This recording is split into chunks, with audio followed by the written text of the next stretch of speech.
a video on my homemade bacon. So every year for Christmas, for myself and to give as gifts, I make my own bacon. So this one is now ready. It's pretty straightforward making your own bacon.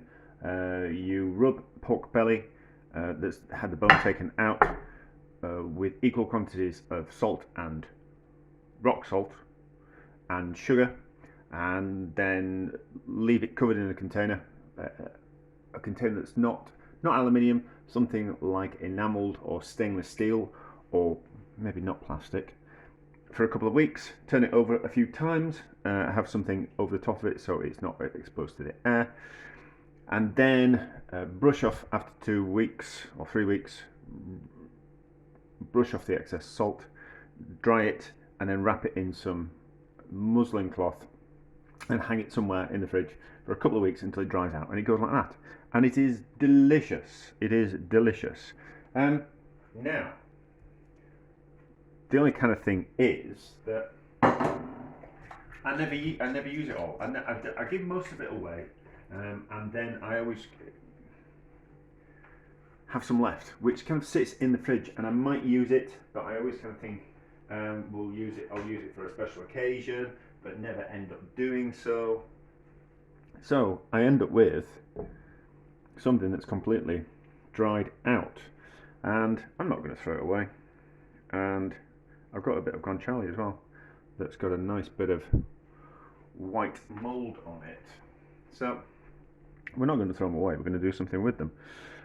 But we just need to cut into them and see what they're like after a year worth of drying. So I can't remember how old that guanciale is, but it's fine.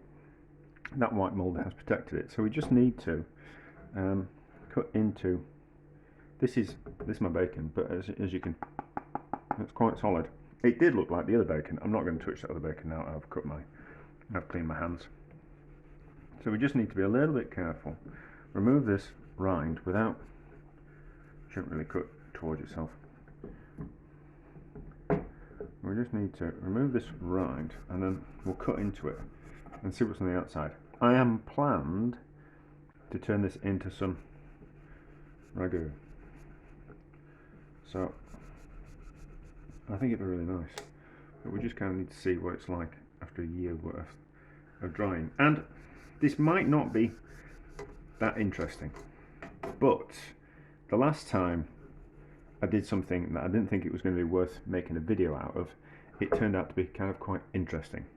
So if I'm doing anything now, I always want to make a video about it, and then if something interesting happens, there might be an opportunity for a learning experience. So that is why I am just doing that. So that removed, and then let's just whip off that end. Look at that, quite impressive. And I will whip off that end, and we might just, well, we certainly need to whip off that bit there and a little bit more.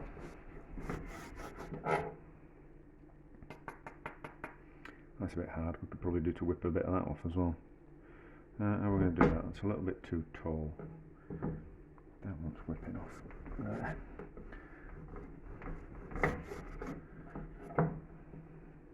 How are we going to do this?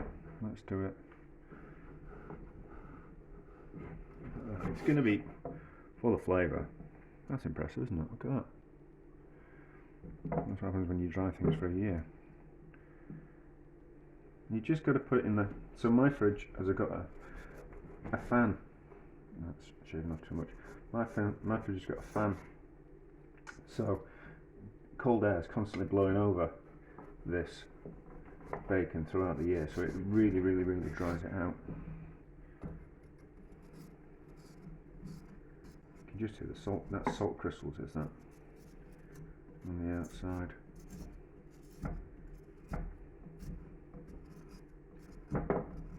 Let's get most of that off. And then let's just wipe the knife if there's anything on the outside. We don't want to eat it really. I'm also doing this because I did a video on something else, and it was about some halloumi that I'd had in the fridge for 2 years, and it was 2 years past its sell by date. And the comments were, 2 years past its sell by date, and I'm like, is that all you took from this episode?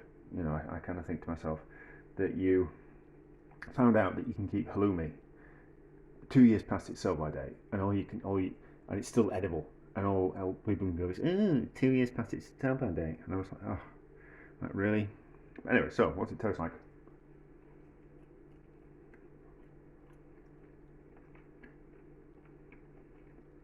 Good,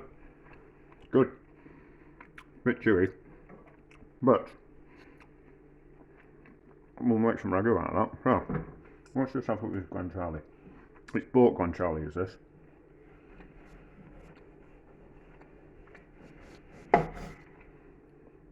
Look at that. So, just cut off a bit of white mould from the outside, and then on the inside, it still looks good.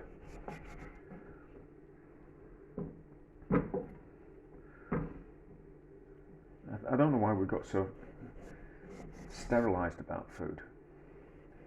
You know, like it takes a lot for cheese to go off. It takes a lot for cured meats to go off. You can certainly get the curing process wrong, you know, and things go wrong as you're curing it. But once it's cured, you know, there's nothing really much to go wrong, as long as it's kept in a relatively cool space that's got a nice clean airflow going to it. Just slice down like that.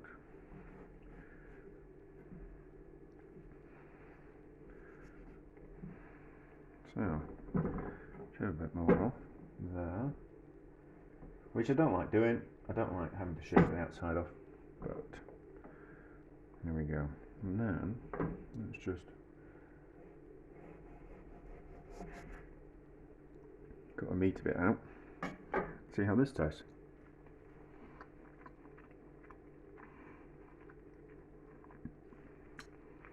A lot chewier than my bacon. So, I think what I'm going to do is I'm going to leave them in chunks like that, and I'm going to just cook them in some tinned tomatoes, and then we'll see what happens. I think they'll reconstitute. So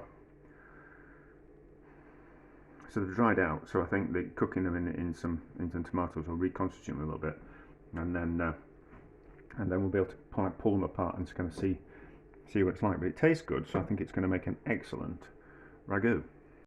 So I'm definitely not going to cut these up. I'm just going to put them in whole like that and see what happens.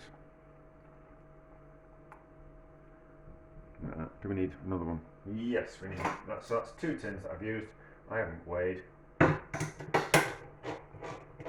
So 3 400-gram tins of just cheap tomatoes.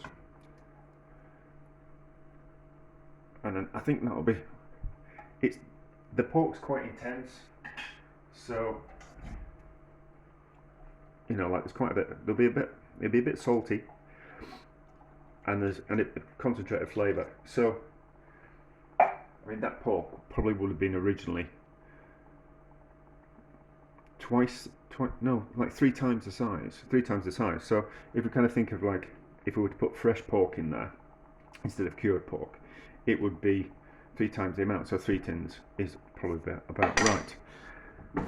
So bring that up to a boil, and then slow simmer with a lid on for 3 hours, something like that, and we'll keep an eye on it. Quite a lot of fat's going to come out of it. I'm not worried about that. I think it'll make the sauce really rich, and we can always skim off some of that fat.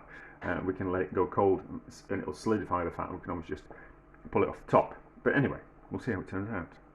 It's had more than 3 hours. It's had about 5 because I've been out and just left it on really low and slow. So let's have a pull of it out. You can see how it's It's certainly plumped up. So that's the bacon. That's the guanciale. So will it be?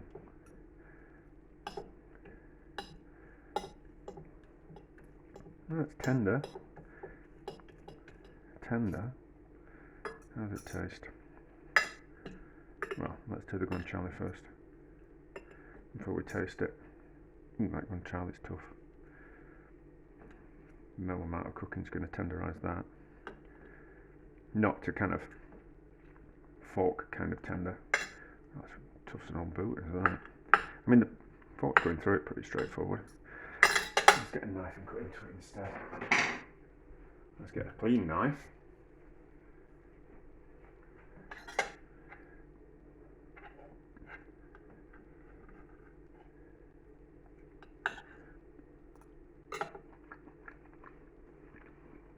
Oh, it's tender, it just doesn't want to pull apart. Oh, how does this taste?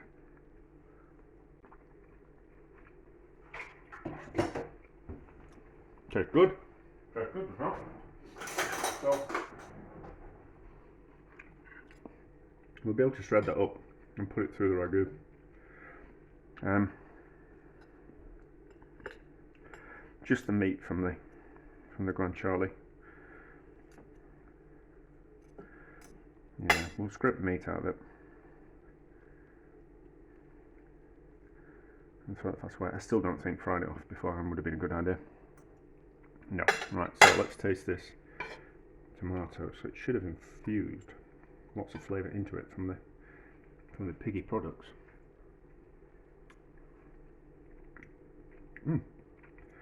That's good. That's good. That's going to make me a delicious pasta dish. So, year-old bacon and some guanciale turned into a ragu. I don't know, would people have thrown that? Would most people have probably thrown that away? Yeah, they probably would, but not me. We turned it into a delicious ragu, and just goes to show that you can have a bit of bacon drying in the fridge for a year and still use it, and it'd be perfectly delicious and delicious pasta dish for the weekend. A success.